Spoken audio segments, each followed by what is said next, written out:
জন কিন্তু আমার হিন্দু ভাই ছিল, এটা মাথায় রাখবে।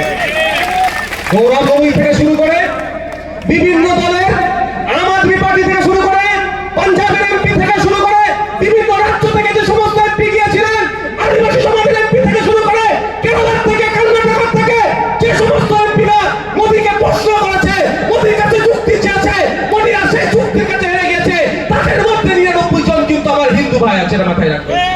এটা হিন্দু মুসলমানের লড়াই নয়। আমি সুপ্রিম কোর্টে মামলা করেছি, দেখেছেন 6-7 জন আমার উকিল আছে, তার মধ্যে 4টি তো আমার নন মুসলিম ভাই। সত্যি বিকাশ রঞ্জন ভট্টাচার্য স্যার কে মুসলমান নাকি? ওনাকে একবার গোমাংস খেতে দেখেছেন না আপনারা?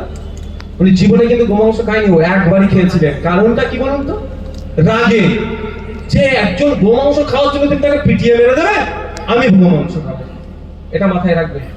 এই ধরনের লোক লড়াই করছে, এটা হিন্দু মুসলমানের লড়াই নয়, এটা সংবিধানকে বাঁচানোর লড়াই। তাই এই লড়াই আমাদেরকে চালিয়ে যেতে হবে, মাঠে ময়দানে লড়াই করতে হবে, আইনি লড়াই করতে হবে। যতই মমতা ব্যানার্জি, যতই অভিষেক ব্যানার্জি, যতই তৃণমূল কংগ্রেস আর দিল্লি সংবিধান দিক না কেন, আমরা এই বাংলাতে আন্দোলন করবো।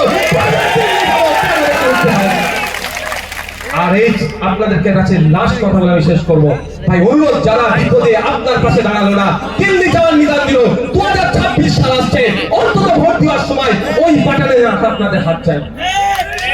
আমাদের পক্ষে নাও আসতে পারে, কোনো ব্যাপার নেই, বিজেপিকে তো দেবোই না, আইএসএফ কে নাও দেবেন, কোনো সমস্যা নেই, খামচিহ্ন আছে নাও দিতে পারেন, আমি জোর করবো না, কিন্তু অনুরোধ এটাই, বিপদে যে আপনাকে দূরে ঠেলে দিল, যাকে আপনি সব থেকে বেশি ভরসা করেছিলেন, বিপদে যে আমার পাশে থাকবে, সেই বিপদে আপনাকে দিল্লি যাওয়ার নিদান দিচ্ছে।